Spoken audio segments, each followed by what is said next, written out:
Vous savez que Dieu est incontable. Ouais, Dieu est incontable. Vous savez, quand nous naissons pas seuls.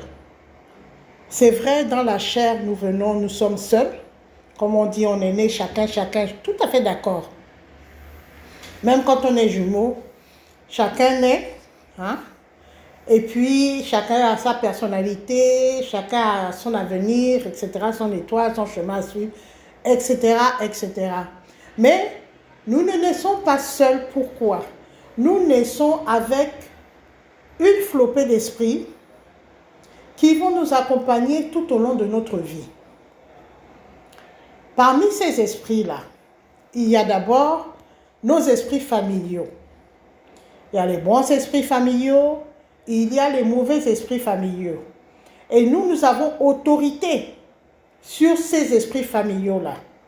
C'est-à-dire qu'une fois que nous commençons à prendre conscience de certaines choses, nous choisissons de garder les bons esprits familiaux ou nous choisissons de garder les mauvais esprits familiaux. Je ne vais pas m'étendre sur les esprits familiaux aujourd'hui. Nous allons en parler dans une autre vidéo. Mais de quoi je veux parler aujourd'hui? Quand nous naissons donc avec une flopée d'esprits. Parmi ces esprits, il y a les esprits familiaux qui vont nous suivre tout au long du chemin que nous faisons sur terre. Mais il y a aussi les esprits divins. Eh oui, il y a aussi les esprits divins. N'oubliez pas que personne ne naît par hasard. Dieu est au courant que nous sommes nés. Dieu est au courant que même nous avons été conçus dans le ventre de notre mère. La parole de Dieu dit, je te connaissais depuis le ventre de ta mère. Donc quand nous avons été conçus là, Dieu était au courant. Et il a prévu des esprits qui vont nous accompagner aussi tout au long du chemin. Dieu n'est pas là pour faire la guerre à nos esprits familiaux. Nos esprits familiaux, c'est notre responsabilité de garder les bons ou de garder les mauvais. Ça, c'est notre responsabilité. Je vous ai toujours dit que Dieu ne va jamais faire le travail qu'il estime que nous sommes capables de faire. C'est notre travail de nous débarrasser des mauvais esprits familiaux et de conserver les bons esprits familiaux. C'est notre devoir. Cependant, Dieu a aussi des anges qui seront nos guides, qui seront nos consolateurs, qui seront nos protecteurs. Il a aussi ces anges qu'il a mis à notre disposition quand nous sommes sortis du ventre de notre mère, pour nous protéger, pour nous consoler, pour nous guider, hein, pour nous amuser aussi, pour nous raconter des histoires. Je vais vous raconter ce que j'ai vécu il y a... Oh, ça fait quoi? Les enfants étaient petits, non. Bon, ça fait quand même énormément d'années. Mais j'étais déjà maman. Et un jour, je dormais. Et je ne sais pas, je dormais, mais pour moi, c'était réel. Puisque quand je dormais, je voyais la chambre, tout. J'étais couchée. J'étais couchée donc sur le côté. Donc, je voyais ma chambre, je voyais tout. Et je voyais aussi plein de petits, comment j'appelle? Comme des lutins. Comme des lutins. Ah, les lutins, là, je les ai souvent vus. Je vais vous raconter encore d'autres anecdotes. Pas des anecdotes, mais c'est des histoires vécues par rapport à ces fameux lutins-là. Je ne sais pas si ce sont les Isiki, ou enfin les Isiki, c'est le genre de petits, c'est des lutins, en fait. Si on parle en français, chez nous, on les appelle les Isiki, mais c'est des lutins. Ils étaient tout autour de moi et ils riaient, ils s'amusaient. C'était très rapide, super rapide. Ils s'amusaient, ils riaient, voilà, c'était quelque chose de marrant. Ils avaient une tête ronde avec des gros yeux et ils s'amusent et tout. Dans ma chambre. Dans ma chambre, et d'autres viennent sur moi, ils me regardent et tout. Et je ne sais pas combien de temps ça a duré. Mais pour moi, ça a duré une fraction de seconde. Mais vu tout ce qu'il faisait, vous savez, dans le monde spirituel, la notion de temps est différente que dans le monde physique. Vous voyez? Quelque chose que vous pouvez voir, par exemple, vous dites que, oh, quand j'ai été en danger, j'ai revu toute ma vie. Mais en fait, vous avez revu toute votre vie, qui a pris quand même des jours, des mois et des années, en une fraction de seconde. Donc la notion de temps est totalement différente. Et moi, pour moi, je me suis réveillée dès que j'ai vu ça. Et j'ai regardé autour de moi, il n'y avait rien. Pour moi, ça a duré une fraction de seconde. Et quand je me suis réveillée, j'étais vraiment apaisée, contente. Je me suis dit, oh, qui sont ces petits êtres qui viennent s'amuser comme ça pendant que je dors? Vraiment, c'était très, très apaisant, voilà. Donc, j'ai depuis très, très longtemps la notion que le monde invisible, il est réel. Certains ont la capacité de voir ce monde invisible, d'autres non.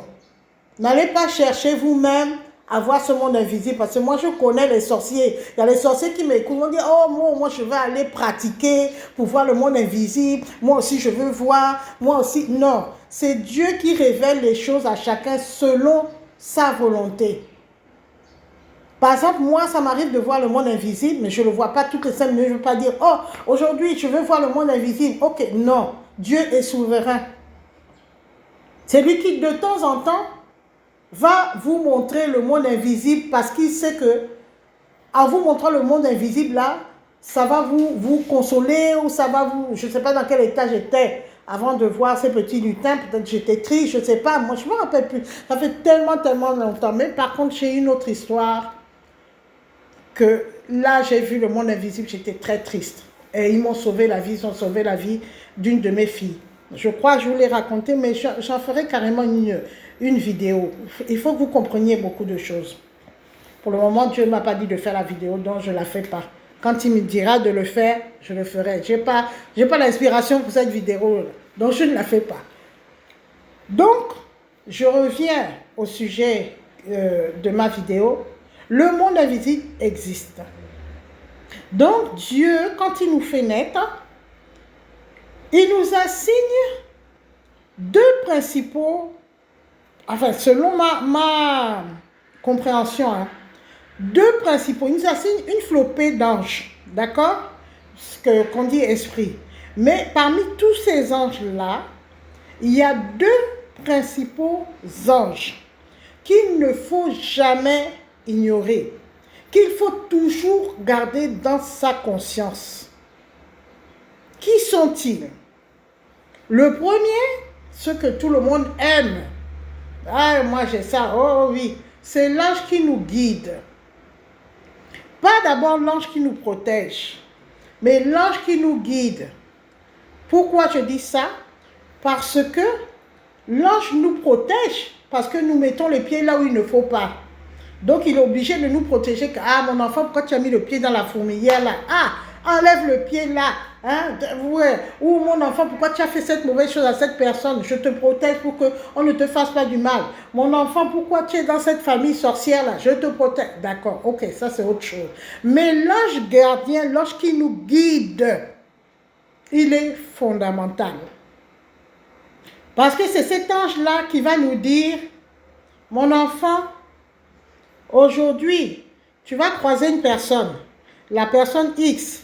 Quand tu vas le croiser, ne salue pas cette personne-là. Aujourd'hui, parce que lui-même, il sait pourquoi ce jour-là, je ne dois pas saluer cette personne. Lui-même, il sait ce qui s'est passé la nuit dans l'esprit de cette personne et je ne dois même pas la saluer. Et inversement, il doit dire qu'aujourd'hui, tu vas rencontrer telle personne, peut-être tu ne la connais pas, la personne va venir te dire bonjour. Ça vous arrive des fois que vous êtes à la route, quelqu'un va vous dire bonjour. Et quand la personne vous salue, répondez. Cette personne-là va vous aider tôt ou tard dans votre vie. Commencez à prendre contact avec la personne si vous voulez. Donc ça, ce sont des exemples. Cet ange qui nous guide aussi va nous dire, ce matin, va déposer ton dossier par exemple, à la fonction publique ou dans telle entreprise. Peut-être j'avais prévu que non, le mois prochain, vous connaissez notre paresse, non? Demain. Et l'ange qui nous guide va dire que non, ce n'est pas demain, c'est aujourd'hui. Et quand vous vous levez, vous allez déposer le dossier. Bizarrement, vous tombez sur la bonne secrétaire ou la secrétaire est de bonne humeur ou je ne sais quoi. Elle vous sourit, elle vous guide, elle vous dit non, il n'y a pas de problème, complète ton dossier comme ça, fais comme ça, comme ça. Vous voyez, c'est ça l'ange qui nous guide. C'est l'ange qui nous guide qui va nous dire que entre deux routes pour aller à un endroit, prends ce chemin-là. Ne prends pas l'autre chemin. Parce que peut-être l'autre chemin, il y a un embouteillage et tu vas arriver en retard à un rendez-vous important. Donc, prends l'autre chemin là, tu vas voir, ça va. C'est lui qui nous guide, quoi. Aujourd'hui, il va pleuvoir. Hein? Mais même si tu vois les nuages, sors, va à ton travail parce qu'en chemin, la pluie va s'arrêter. Donc, tu vas arriver à temps au travail. Et, bon, je peux donner mille et un exemples. Voilà. On a un ange qui nous guide. Mais moi, là où je voudrais insister aujourd'hui, c'est sur le deuxième ange là. C'est l'ange que les gens n'aiment pas. C'est l'ange comptable. Et oui, on a un ange comptable, parce que Dieu lui-même, c'est un expert comptable. Vous connaissez la comptabilité. Vous prenez un cahier, il y a deux colonnes, comme dans un relevé bancaire. La colonne débit, la colonne crédit. La colonne crédit, c'est quand tu ajoutes des choses dans ton compte. La colonne débit, c'est quand tu retires des choses dans ton compte. Voilà. Et dans le compte de Dieu, il n'y a pas la partie solde. Lui, il sait seulement que dans le débit, tu as retiré. Lui-même, il va faire ses comptes après là-bas. Dans le crédit, tu as mis. Maintenant, cet ange-là, il nous suit partout 24 heures sur 24. Même là où je suis en train de parler, il sait que je parle de lui. Il est là. Mon ange qui me guide aussi est là. Mon ange comptable est là. Quel est son rôle? Son rôle est très simple. Il ne va pas te parler. C'est comme un comptable. Hein. Je ne sais pas si vous avez déjà... Le comptable n'a pas à te dire pourquoi tu as dépensé ça, il ne fallait pas le faire, machin. La dépense, elle est là. Donc lui, il a son cahier hein, spirituel. Quand tu fais une bonne action, il prend son bic spirituel, il écrit dans la colonne crédit, « Oh, aujourd'hui, l'actrice secrète a fait ça. Une bonne action, colonne crédit. » Il ne te dit rien, il ne fait pas de commentaire, rien, il regarde. Quand tu fais une mauvaise action, il te prend son bic spirituel, il écrit, « Oh, aujourd'hui, l'actrice secrète a fait ça. » Colonne débit. Pourquoi je vous dis ça? Tout ce que nous faisons est enregistré dans l'ordinateur de Dieu. Tout ce que nous faisons, que ce soit en bien, que ce soit en mal, que ce soit la journée en plein soleil, que ce soit la nuit, dans la nuit noire, dans l'endroit le plus noir de la terre, est enregistré dans l'ordinateur de Dieu. Ton livre, comment on appelle ça, ton grand livre, ton livre de bilan, c'est enregistré. Enregistré. Ce que tu as fait depuis des années. Bon, quand tu étais petit encore, on dit, bon, il est petit, il a tapé son ami et tout. Tu étais encore petit, vous savez, Dieu, il sait que bon, ça, il était enfant, c'est pas ça. Mais quand tu as pris conscience, quand tu es devenu une personne vraiment consciente, et quand on t'a déjà expliqué que ça, là, c'est pas bien, et que de ta propre volonté, tu as décidé que moi, je fais. Personne ne me voit. Rien, je fais. Personne ne va savoir que j'ai fait. Mais l'ange, il te suit, il est collé à toi. Il note seulement, il te dit rien. Oh. Il regarde comment tu assassines quelqu'un. Il met, oh, tel a assassiné. Il regarde comment tu as volé dans les caisses de ta société. Il te dit rien. Il ne te fait pas de procès. Lui, ce n'est pas son rôle. Lui, son rôle seulement, c'est comme un comptable. C'est seulement de noter. Ah, tel jour, il a volé dans la caisse de la société. Tel jour, il a commis l'adultère alors qu'il est marié légalement. Tel jour, elle a fait un avortement. L'avortement, c'est quand même une vie humaine qu'on est en train de tuer. Tel jour, ceci. Tel jour, il a fait un don à une personne nécessiteuse, même qui ne connaissait pas, colonne crédit. Tel jour, il a amené la réconciliation de deux personnes qui se discutaient, colonne crédit. Tel jour, etc., etc., etc. Tout est noté dans le livre. Qu'est-ce qui m'a donné la confirmation de cela? C'est encore la Bible. Je vais vous lire le verset. Donc, nous prenons la Bible et je vais vous lire le livre de l'Apocalypse. Quand je vous dis que les clés sont dans la Bible, je répète, je vais toujours répéter, ça plaît ou ça ne plaît pas, ce n'est pas ma tasse de thé. Les clés de la vie sont dans la Bible. La Bible, c'est le livre de vie. Donc, je prends le livre de l'Apocalypse. Pour ceux qui n'ont pas de Bible, allez acheter une Bible. Gardez ça à la maison en tout temps. Je vous assure, ça va vous servir. Vous ne pouvez pas imaginer. Je ne vous dis pas d'aller lire la Bible tous les jours. Mais il y a des moments, vous allez ouvrir la Bible. Dieu va vous amener dans le verset ou le chapitre qui va solutionner votre problème sur le champ. Vous allez vous dire que, oh, comme par hasard, j'ai ouvert la Bible, je suis tombé sur ça. Ce n'est pas un hasard. C'est Dieu lui-même qui a tourné les pages de la Bible pour que vous tombiez sur ça. Vous ne savez pas. Donc, je vous envoie dans le livre de l'Apocalypse au chapitre 20. Apocalypse chapitre 20. Et vous allez lire à partir du verset 12. Donc, Apocalypse, tout le monde sait que c'est la fin des temps. D'accord? Et je lis le verset 12. Et je vis les morts, les grands et les petits, qui se tenaient devant le trône, donc devant le trône de Dieu. Des livres furent ouverts. Je reprends. Des livres furent ouverts et un autre livre fut ouvert, celui qui est le livre de vie.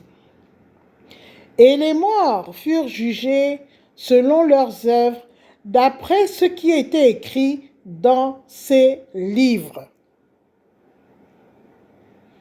Ok? Je vais reprendre. Et je vis les morts, les grands et les petits, qui se tenaient devant le trône. Apocalypse 20, chapitre 12. Après, je vais continuer aussi. Des livres furent ouverts, et un autre livre fut ouvert, celui qui est le livre de vie.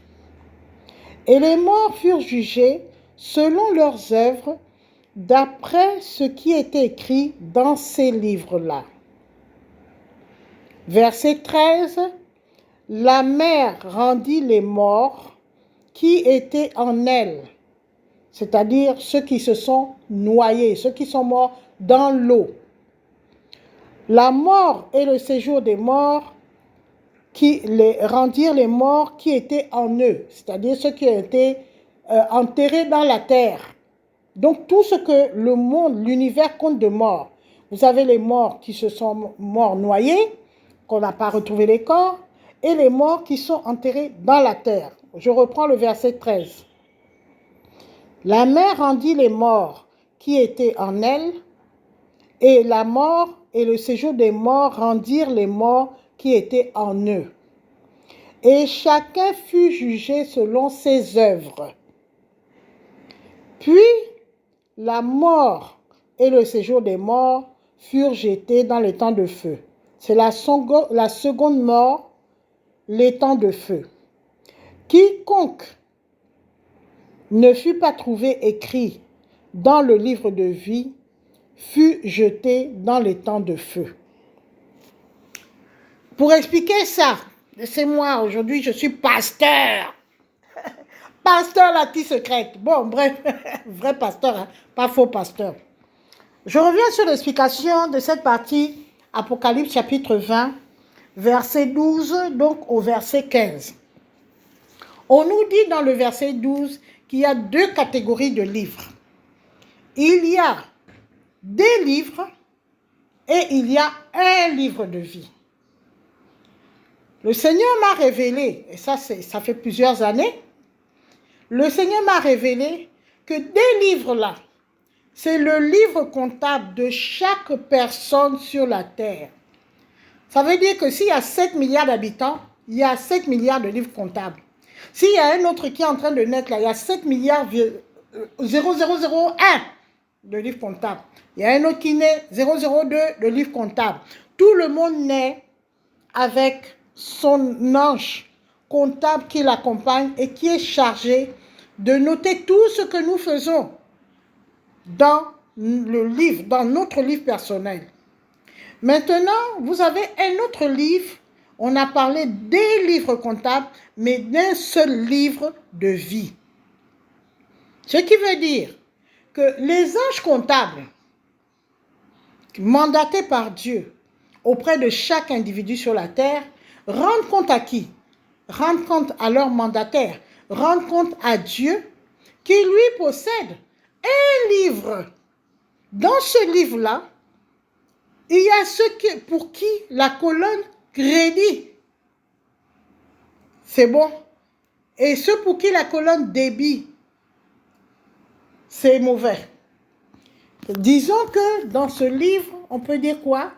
Qu'il y a ceux dont le solde est créditeur. Voilà. Là, je parle en termes comptables. Vous avez débit, vous avez crédit. À la fin, la dernière ligne, le solde est créditeur. C'est-à-dire que ce que vous avez fait en positif, selon la conception des anges, moi je ne sais pas comment ils tiennent leur comptabilité, mais c'est ma compréhension. Ce que vous avez fait en positif, moins ce que vous avez fait en négatif. Lorsque le solde est créditeur, c'est-à-dire que le solde est positif, vous êtes inscrit dans le livre de vie. Lorsque le solde est négatif, vous n'êtes pas inscrit dans le livre de vie. La parole de Dieu ne dit pas dans quel livre vous êtes inscrit, mais vous n'êtes pas inscrit dans le livre de vie. Est-ce que vous me comprenez? Donc, tout ce que nous faisons sur terre est noté. Maintenant, il y a une chose qui est dite dans le verset 13, parce que les gens se disent, ouais, il a fait tellement de mal, toute sa vie, maintenant il est mort tranquille. La vie continue, la vie ne s'arrête pas. La vie ne s'arrête pas. La vie continue. Je crois que l'âme, est-ce que l'âme meurt ou l'esprit meurt? Bon, là, je ne saurais vous dire, mais en tout cas, entre l'âme et l'esprit, il y a quelque chose qui continue. En tout cas, quelque chose qui continue. Ce qui veut dire que, on vous dit, les gens qui sont morts noyés, ils ont leur livre de vie. Leur livre comptable plutôt. C'est pas parce que tu es mort noyé que tu n'as pas ton livre comptable. Tu es noyé, ok, tu es perdu dans la mer. Peut-être que les poissons ont mangé, mais ton âme ou ton esprit sont toujours vivants. Les gens qui sont morts, accident de voiture ou maladie ou quoi, qui sont enterrés, ils ont aussi leur livre. Au jour du jugement, je ne sais pas c'est quand, je ne peux pas vous dire. Lui-même, il sait ce qu'il appelle jugement, il sait quand, il sait quoi. Moi, je ne sais pas. Les livres comptables ont été remis à Dieu qui a écrit, bon ça, c'est livre de vie, ça, c'est pas livre de vie. Les livres sont sortis, on a fait le décompte. Et on a dit, tous ceux qui ne sont pas dans le livre de vie, on vous jette dans les temps de feu. Vous allez brûler là-bas comme bon vous semble, autant d'années que bon vous semble. Vous allez vous dire que oui, mais je suis déjà mort. C'est vrai. Physiquement, tu es mort. Mais spirituellement, tu n'es pas mort. Ton âme aussi n'est pas morte. Et imagine un peu, beaucoup de gens ont vu l'enfer. Moi, Dieu merci, Dieu m'a montré le paradis, j'ai dit merci. Ce que j'entends là sur les gens qui ont vu l'enfer, ça ne m'intéresse pas. Ça fait trop peur. Je préfère que tu continues à me montrer le paradis, merci beaucoup. Mais il y a des gens qui ont vu l'enfer. Ils ont tous décrit la même chose. Il y a des gens qui sont tombés dans le coma et ils sont allés en enfer. Et ils sont revenus. Quand ils se sont réveillés, ils ont abandonné toutes les mauvaises choses qu'ils faisaient dans la vie. Ils ont compris. Ne vous dites pas que quelqu'un va faire du mal. Après, le jour de sa mort, on va l'enterrer. Alléluia, tout va très bien. Non, ça continue là-bas. Le problème, c'est quoi? Le problème, c'est que ici, notre corps, il a un temps de vie limité. Il n'y a pas de problème. Mais là-bas, il n'y a pas de temps de vie limité. C'est illimité. Et vous avez la conscience de ce qui se passe quand vous êtes mort. C'est ça qui est important. Vous dites que vous êtes mort, ça y est. Ce n'est pas parce que vous avez fermé les yeux. Ce n'est pas parce que votre cœur ne bat plus. Votre cœur, c'est un élément physique. Mais spirituellement, vous avez la conscience de tout ce qui se passe après votre mort. Et ce qui fait mal aussi, vous voyez comment vos enfants souffrent de vos œuvres, ou vous voyez comment vos enfants bénéficient de vos œuvres. Quand vous voyez le riche et Lazare, hein, vous revoyez la partie là, attendez. Luc chapitre 16, versets 20 à 25. Il s'agit de quoi? Il s'agit d'un homme riche. Hein? Je vais vous lire la partie. Aujourd'hui, c'est partie prédication. Il y avait un homme riche qui était vêtu de pourpre et de fin lin et qui chaque jour menait joyeuse et brillante vie. Un pauvre nommé Lazare était couché à sa porte, couvert d'ulcères et désireux de se rassasier des miettes qui tombaient de la table du riche. Et même les chiens venaient encore lécher ses ulcères. Le pauvre mourut et il fut porté par les anges dans le sein d'Abraham. Le riche mourut aussi et il fut enseveli. Dans le séjour des morts, il leva les yeux et tandis qu'il était en proie au tourment, donc il s'agit du riche, il vit de loin Abraham et Lazare dans son sein. Il s'écria, « Père Abraham, aie pitié de moi et envoie Lazare pour qu'il trempe le bout de son doigt dans l'eau et me rafraîchisse la langue, car je souffre cruellement dans cette flamme. » Abraham répondit, « Mon enfant, souviens-toi que tu as reçu des biens pendant ta vie et que Lazare a reçu les maux pendant la sienne. Maintenant, il est ici consolé et toi tu souffres.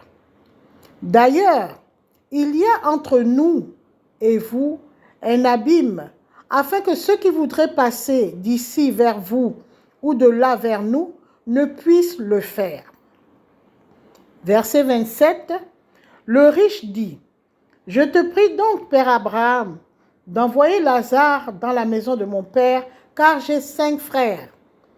C'est pour qu'il leur atteste ces choses, afin qu'ils ne viennent pas aussi dans ce lieu de tourment. » Abraham répondit, « Ils ont Moïse et les prophètes, qu'ils les écoutent. » Et il dit, « Non, Père Abraham, mais si quelqu'un des morts va vers eux, ils se repentiront. » Et Abraham lui dit, « S'ils n'écoutent pas Moïse et les prophètes, ils ne se laisseront pas persuader, même si quelqu'un des morts ressuscitait. » Je vais vous expliquer cette partie-là, parce qu'il y a des pasteurs tellement tordus qui ont dit que oui, donnez-nous votre argent, comme ça, vous serez comme Lazare, vous irez au paradis, vous voyez, quand vous avez trop d'argent, vous irez dans le lieu de tourment et tout. C'est pas ça.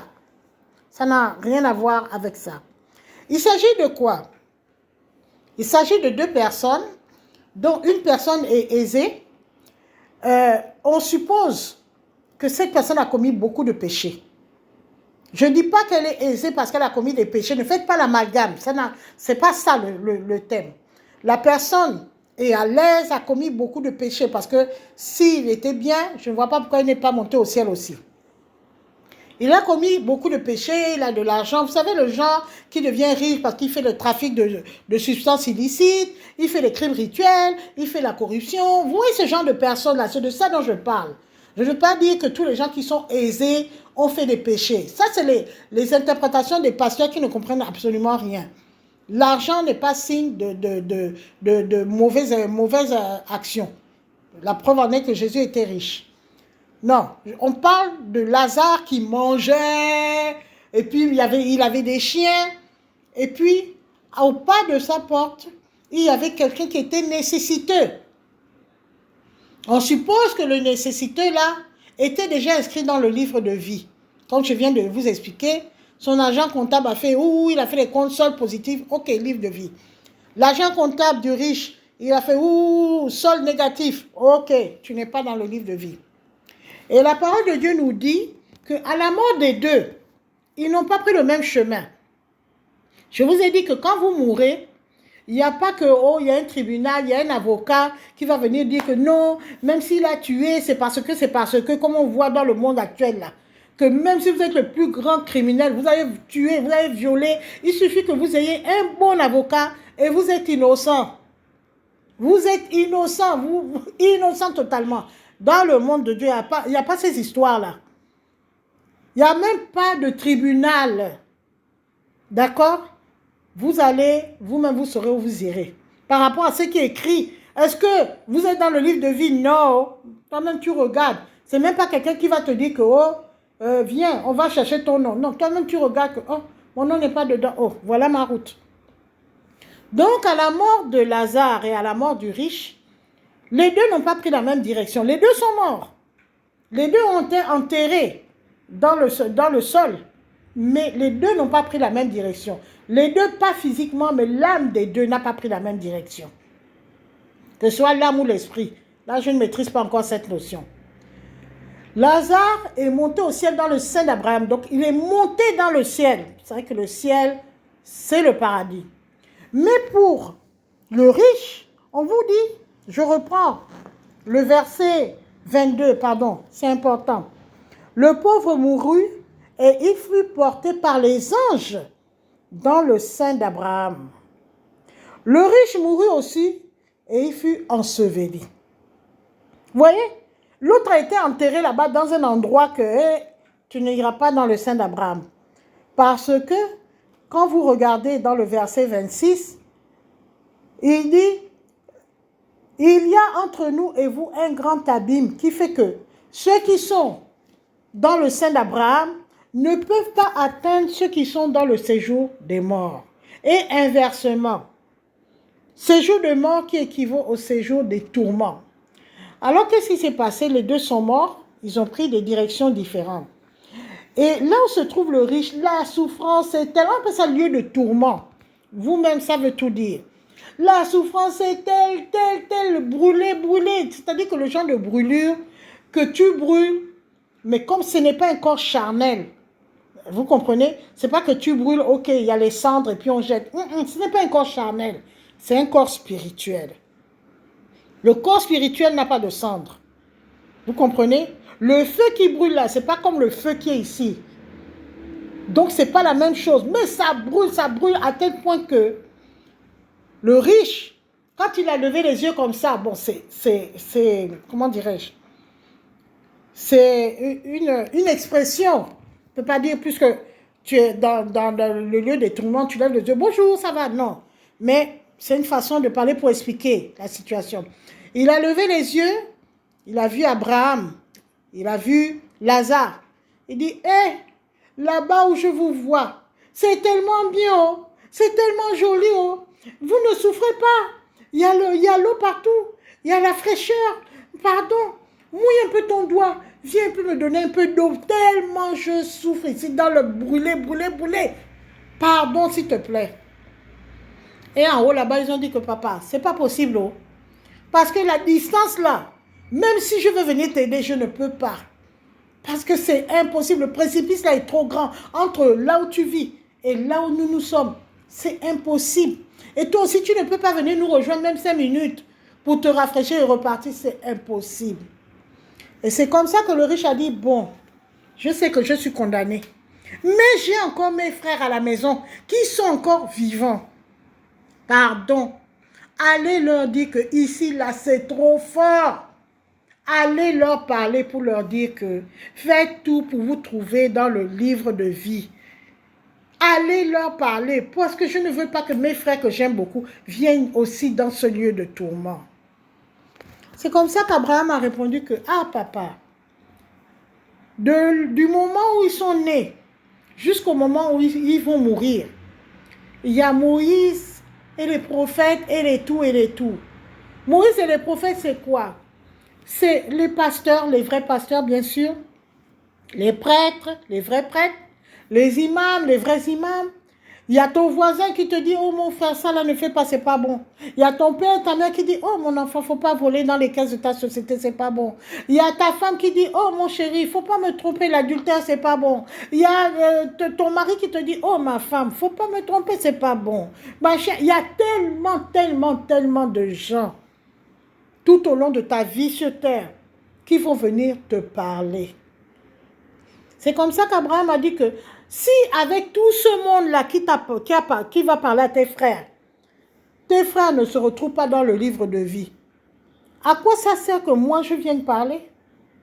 Les gens qui sont physiques comme eux, ils n'ont pas écouté. Moi qui suis esprit, je veux venir parler comment? Il ne va pas m'écouter? Non, ce n'est pas mon devoir. Est-ce que vous comprenez ce que je veux vous expliquer? Pour se retrouver dans ce fameux livre de vie-là, c'est quand nous sommes sur terre que nous devons préparer notre chemin pour être dans le livre de vie.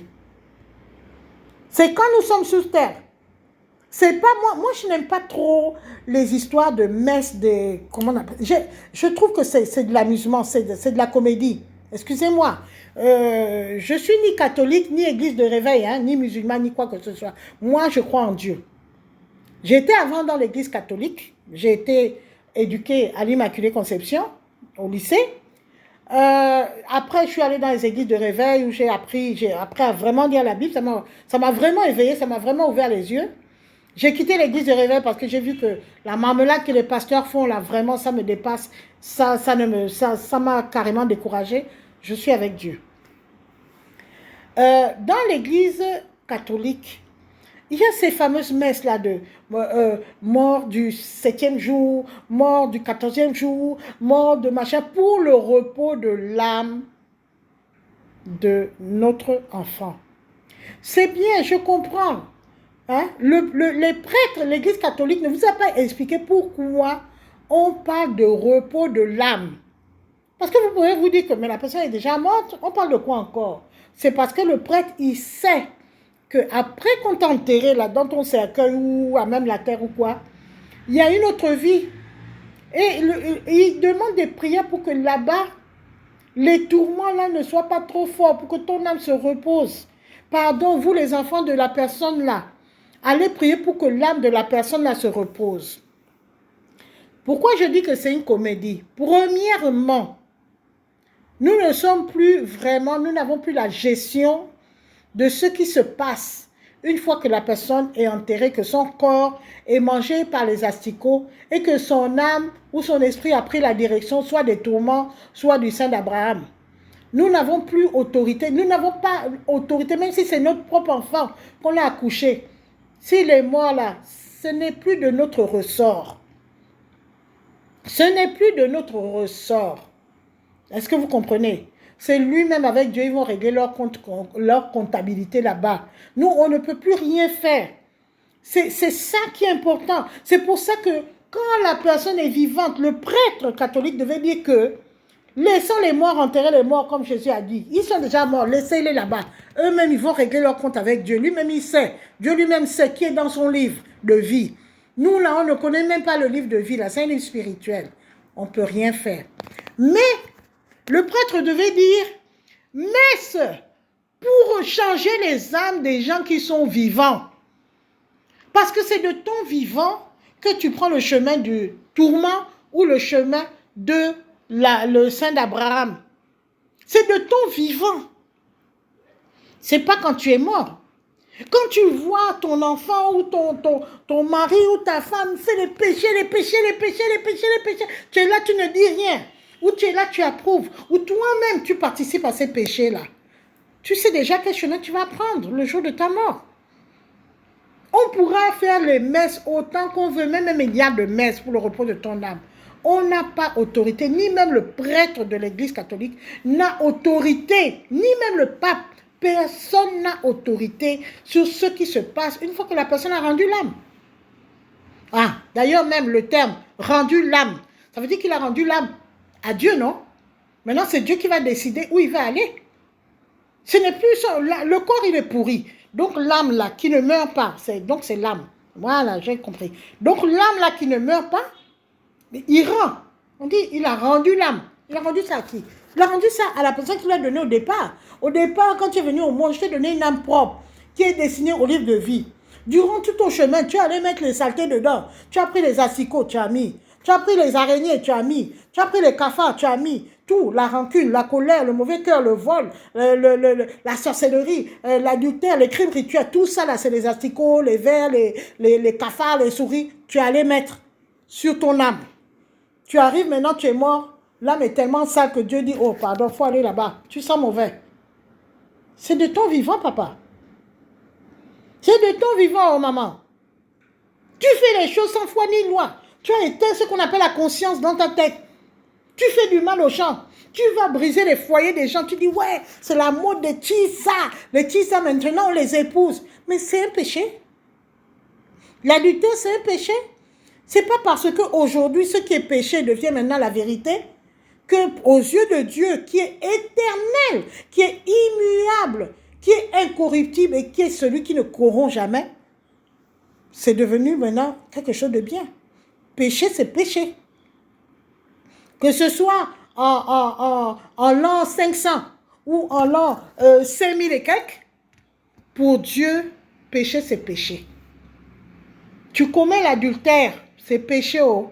L'homme qui a commis l'adultère, il est déjà... L'ange, pendant qu'il commettait l'adultère, là, hein, l'ange regardait, oh, il regarde, hein, adultère, colonne débit.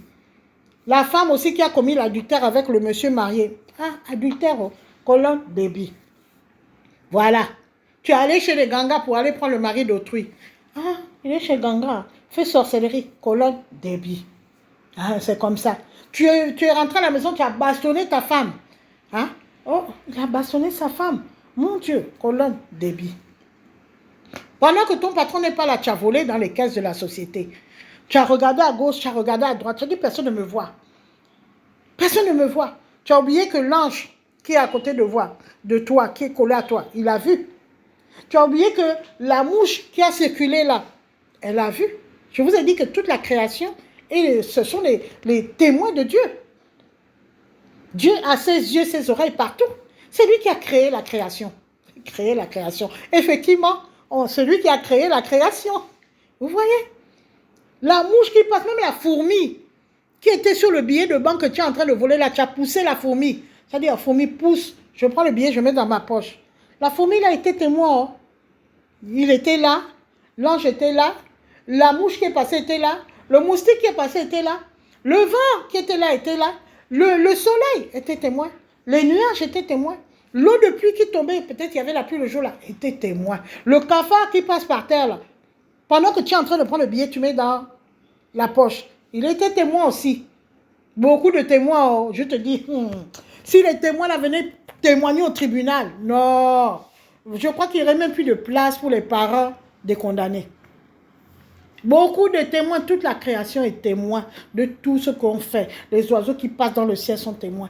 Tout est témoin. Parce que c'est Dieu qui a tout créé. Et l'ange comptable, il y a tous ces témoins-là. Les autres regardent, les autres s'offusquent, les autres quoi. L'ange, lui, il prend seulement son bico. Colonne débit. Point final. Il ne cherche pas à comprendre. On ne lui a pas demandé de juger. On lui a dit seulement tu notes. Débit, crédit, débit, crédit, débit, crédit. À la fin, Dieu regarde. Allez, livre de vie, très bien. Parce que le solde est positif. À la fin, il regarde. Tu n'es pas dans le livre de vie. Donc, je ne sais pas dans quel livre tu es. Mais je sais une chose, c'est que tu es dans le lieu des tourments. Tu es dans le lieu des tourments. Tu regardes, oh, ça fait mal. Hein. Moi j'imagine. C'est pour ça que j'ai peur de faire du mal. Je demande à Dieu toujours de me guider. Ça dit qu'on peut faire, on est quand même fait de chair. Vous comprenez? Je peux faire du mal à quelqu'un sans même me rendre compte déjà que j'ai fait du mal. Peut-être avec le recul, je me dis, oh, j'aurais pas dû faire ça. J'aurais pas dû parler à la personne comme ça. Je lui ai fait du mal. J'aurais pas dû avoir tel... Parce que tout ce que je fais, hein? Quand je serai dans le lieu des tourments là, je vais regarder mes enfants, je dis que... Parce qu'il y a aussi quelque chose que beaucoup de gens ignorent, c'est l'héritage. Eh oui, C'est comme dans le monde réel.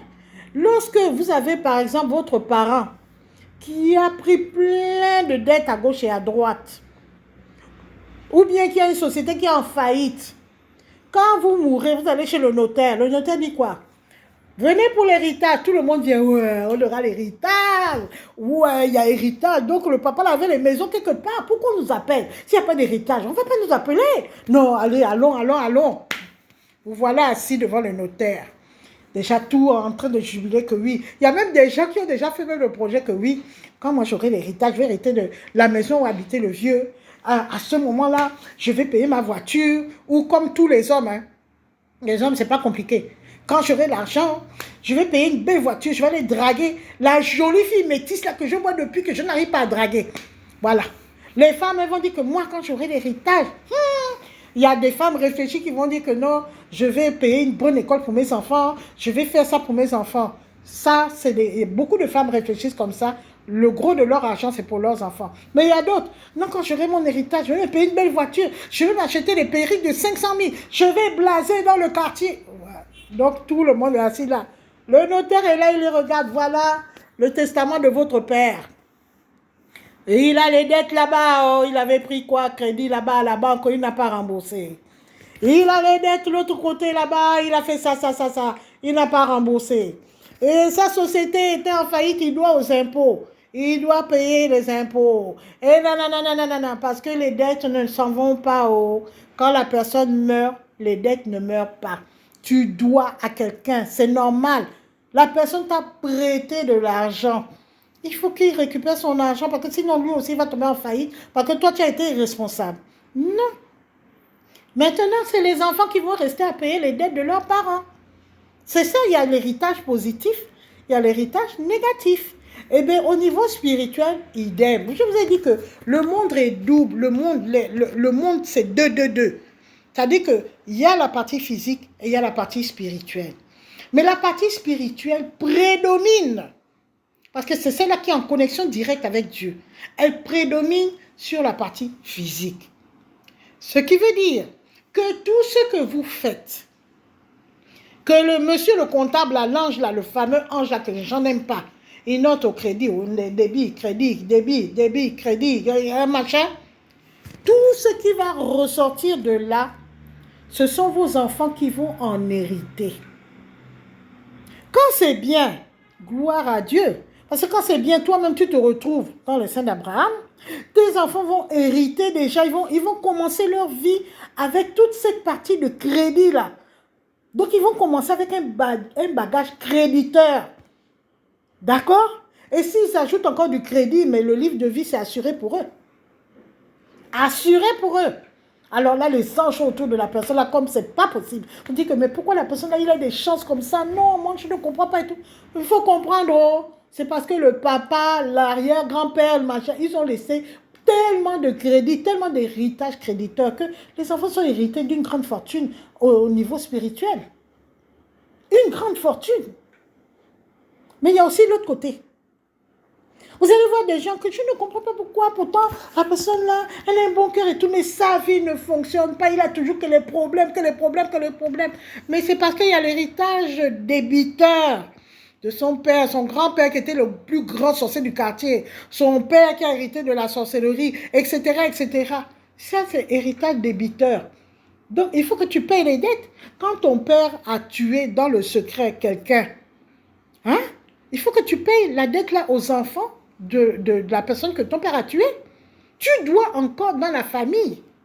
Tu dois dans la famille de celui que tu as tué. Tu as des dettes encore là-bas. Tu n'as pas remboursé. Il faut que tu rembourses. Il faut que tu rembourses. Quand tu as hérité des choses de ton grand-père, de ton père et tout, la dette là fait partie. Vous n'avez pas réglé vos dettes vis-à-vis de la famille que votre père a violée.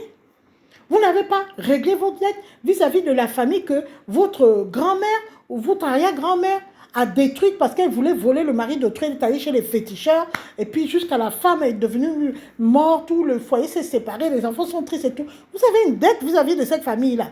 Vous êtes mort. Déjà, vous êtes dans le lieu des tourments, donc voilà. Mais le fait que vous soyez dans le lieu des tourments ne veut pas dire qu'au niveau physique, la dette là ne doit pas être remboursée. Eh oui. il faut rembourser la dette. Il faut rembourser la dette. Ça, c'est un autre débat. Pour le moment, j'ai le thème de ce débat. Comment rembourser les dettes spirituelles? Mais ce n'est pas ça qui est dans ma tête aujourd'hui. Dieu va me remettre ça un autre jour que voilà. Parce que moi, je fais souvent mes YouTube par rapport à ce que Dieu me dit de dire. C'est vrai, il y a des moments, c'est moi-même qui parle par rapport à un événement, par rapport à ceci, cela. Mais la plupart du temps, c'est Dieu qui me dit, va dire ça. Que celui qui entend, entende. Attention à ce que vous faites dans la vie. Vous allez laisser des dettes, votre enfant que vous aimez beaucoup. Non, moi, je suis rentrée dans une secte. Hein? Je suis rentrée dans la loge parce que je voulais que mes enfants soient bien. Mes enfants aillent étudier aux États-Unis. Mes enfants, quoi. Je voulais donner une belle vie à mes parents, à mes enfants. C'est pour ça que j'ai détourné les fonds de la société. Hein? Ou bien que j'ai assassiné telle personne. Il y a des femmes, moi j'entends souvent des femmes qui sont dans la vie de tous les jours que oui, je suis le poumon de ma famille. Donc c'est normal que j'aille me prostituer ou bien j'aille briser les ménages parce que je dois marier un homme riche. Maintenant quand je vais marier l'homme riche, hein, l'homme riche là, il va entretenir toute ma famille parce que c'est moi le poumon. Donc tu te donnes une raison valable d'être dans la colonne des débits. Dieu, lui, n'est pas dans ces histoires-là que c'est parce que. C'est un péché, tu allais briser un foyer. Péché, c'est péché. Tu as dit que non, j'ai brisé le foyer, Dieu va me pardonner parce que c'est moi qui ai la charge de tous mes petits frères, ma mère est veuve, mon père est décédé, machin, parce que. Il n'y a pas ça. Ou les hommes qui vont devenir des grands sorciers, qui vont rentrer dans des sectes, qui vont faire des crimes rituels. Ils vont dire que non, c'est parce que c'est moi l'aîné de la famille, je dois prendre en charge toute la famille, je devais payer l'école de mes petits frères et sœurs, ma sœur a accouché, c'est moi qui paye l'accouchement, donc pour ça tu vas aller tuer les gens. Hein? Avec l'argent que tu obtiens de tes péchés, tu nourris ta famille, tu penses que ta famille sera heureuse ou te sera même reconnaissante? C'est de l'argent sale. C'est de l'argent sale qui a déjà les cafards, les araignées, les asticots. Tu prends, tu mets dans ta famille, tu détruis encore plus ta famille.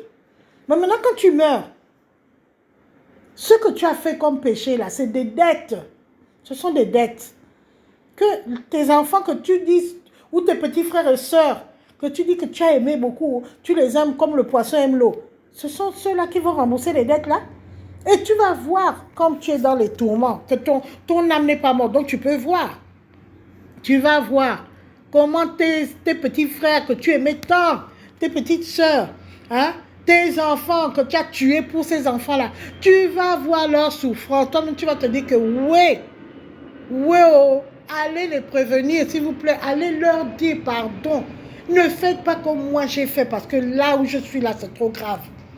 Allez leur dire. Mes frères, mes sœurs, mes enfants, mes parents, mes amis, s'il vous plaît, rapprochez-vous de Dieu. Ne vous rapprochez pas de Dieu de façon superficielle. Rapprochez-vous vraiment de Dieu. Combien de fois nous voyons des gens qui sont à l'église matin, midi, soir. Des vrais, ils disent que moi, je suis tout le temps à l'église. Dans le sac ou bien dans la voiture, il y a toujours une Bible. D'autres mettent le chapelet là-bas. Mais qui, dans la vie de tous les jours, sont exécrables. Exécrables. Des véritables ordures. Ils pensent que le fait de se pointer entre quatre murs dans une église, et c'est bon. Mais vous oubliez toujours une chose. L'église de Dieu n'est pas entre quatre murs. L'église de Dieu, c'est tout l'univers. C'est tout l'univers. Vous savez que Dieu, vous ne pouvez pas le limiter à quatre murs. Impossible, impossible. Vous ne pouvez pas limiter Dieu à quatre murs. Impossible. Dieu, c'est tout l'univers. Donc, si tu te comportes bien dans l'église de quatre murs, tu dois te comporter aussi bien dans l'univers de Dieu. Si dans l'église de quatre murs, Tu dis, je vous donne la paix, je vous laisse la paix. Oh mon frère, tu es mon frère en Christ, tu es mon frère en Seigneur, tu es mon frère en musulman ou tu es mon frère musulman, mon frère en Allah, les autres, mon frère en Christ, les autres, Vierge Marie, chacun selon le Dieu qu'il adore. Eh bien, ça ne se limite pas à 4 murs. Quand tu sors, dès que tu sors, la personne que tu croises, c'est ton frère aussi en Christ, c'est ton frère en Allah. L'autre que tu croises, c'est aussi ton frère. Ton collègue de travail, c'est aussi ton frère. Et c'est parce que l'église de Dieu, c'est tout l'univers. C'est tout l'univers.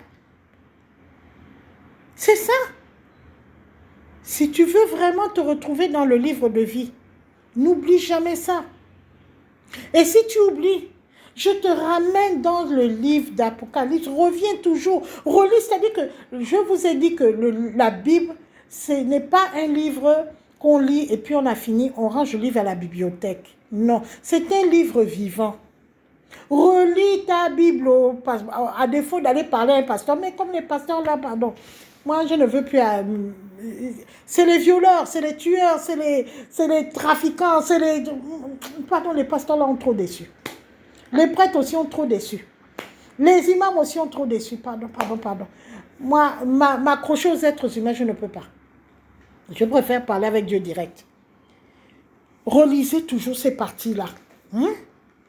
Relisez que quand je fais le mal, est-ce que j'ai le droit de faire le mal? D'abord, demandez-vous, est-ce que ce que je fais est bien ou mal? Pour savoir si c'est bien ou mal, ce n'est pas compliqué. Rapportez à vous. Si on me fait ça, est-ce que je vais être content ou je vais être attristé? Mais si on fait ça à mon enfant que j'aime beaucoup ou à un de mes enfants, est-ce que je vais être content ou je vais être attristé? C'est comme ça que vous saurez si c'est bien ou mal. Parce que Dieu nous a mis d'abord la conscience. Mais il y a des gens qui savent éteindre leur conscience. Il y a des gens qui voient que, oh, ce que je fais, c'est pas bien. Mais comment il va éteindre la conscience? Il va dire, oui, mais c'est parce que. C'est comme ça qu'il éteint la conscience. Donc, il se justifie d'un mauvais acte. Oui, j'ai arraché le mari de ma copine. Qui a beaucoup d'argent. Oui, mais c'est parce que c'est moi qui nourris la famille. C'est parce que maman était à l'hôpital, je devais payer l'hôpital. C'est parce que. C'est comme ça. Oh. Et c'est parce que là, c'est les tueurs conscience. Les tueurs de conscience. Mais quand tu te mets maintenant à la place de la copine à qui tu as arraché le mari, voilà, maintenant tu as arraché le mari, c'est toi qu'on a épousé. La copine est en train de pleurer. Comme on dit dans le livre de la Genèse, que quand Caïn a tué Abel, Caïn a regardé à gauche, il n'y a personne. À droite, il n'y a personne. Il avait oublié que les yeux de Dieu sont universels. Il avait oublié que le ciel était témoin. Le soleil était témoin. Le sable était témoin. Tout était témoin. Dieu le regardait. Son ange comptable regardait aussi. Oh, Caïn, tu es en train de tuer. Je note colonne débit. Dieu a dit quoi? Caïn, le sang d'Abel crie jusqu'à moi. Le sang d'Abel, le sang que tu as versé de ton frère, ça crie. Ça crie. Oh, mon frère, pourquoi tu m'as tué? Pourquoi tu m'as tué? Pourquoi tu m'as tué? Oh, ça crie là. Quand Abel gémit dans son âme. Oh, ça va, Dieu. Oh. C'est déjà noté. Tout ce que nous faisons, en bien, en mal, c'est noté.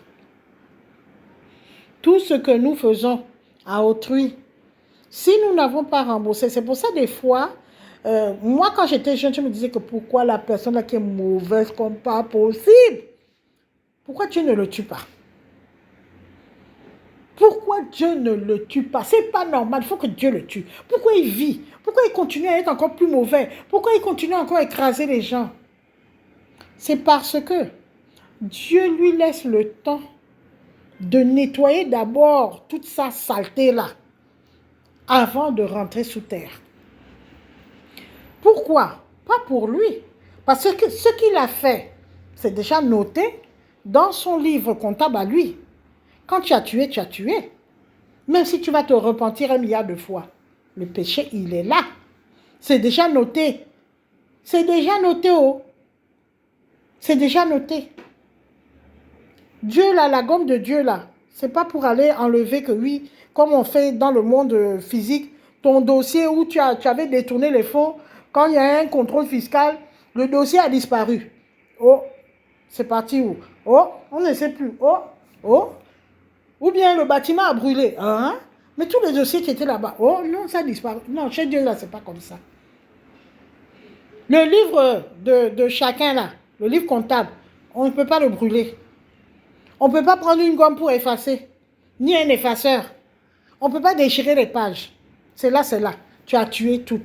Mais Dieu te laisse une vie un peu plus longue. Parce qu'il voudrait que tu nettoies ça avant ta mort. Parce que quand tu seras mort, malheureusement, c'est tes enfants innocents qui vont devoir hériter de tout ça. Et qui auront la charge de rembourser tout le mal que tu as fait à la famille de celle qui a été attristée. C'est ça que Dieu veut éviter. Voilà pourquoi on laisse les méchants, ils sont là. Eux, leur cas est déjà réglé, seront dans les tourments. Mais Dieu veut éviter que leur famille, leurs descendants soient aussi dans les tourments. C'est pour ça que le temps de vie des gens qui tuent et tout, ils ne vous diront pas. Mais durant ce temps-là, ils vont rencontrer beaucoup de gens qui vont dire « Repends-toi, donne ta vie à Dieu, machin. » Ou toi aussi, même quand tu vas regarder un film à la télé, il y aura une simple phrase qui va dire que « Oh mon frère, ce que tu as fait, c'est pas bien. Va demander pardon, machin. » C'est-à-dire que Dieu te martèle la tête. C'est ce qu'on appelle la conscience. Même quand tu dors, les gens viennent, les esprits viennent « Oh, pourquoi tu m'as tué? Pourquoi tu m'as tué? » Tout ça là, c'est pour que toi-même tu te lèves pour dire que « Oh, pardon. » La famille, là, c'est moi qui ai tué votre frère. Ma copine, c'est moi qui suis allée chez le marabout pour arracher ton mariage. Pardon, si aujourd'hui tu n'es pas marié, tu as souffert, pardon. Les enfants, là, pardon. Parce que si tu ne fais pas ça, l'héritage que tu vas laisser à ta descendance, c'est justement ce débit-là. Tu vas laisser un solde débiteur. Et ce sont les enfants qui vont souffrir pour ta faute.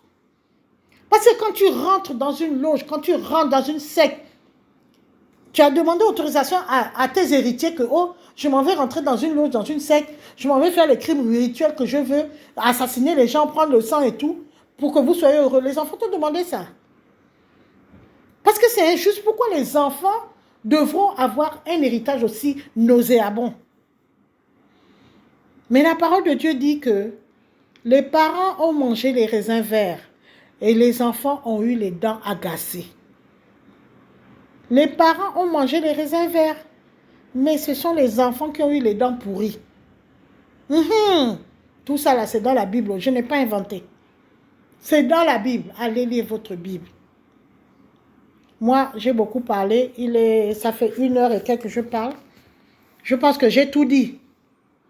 Comme Abraham a dit, hein. Il y a Moïse et les prophètes, oh. S'ils n'écoutent pas Moïse et les prophètes, oh, le chemin là, c'est le tourment. Moi, j'ai parlé, oh, la petite secrète a parlé. Voilà, je vous dis au revoir et que Dieu vous bénisse.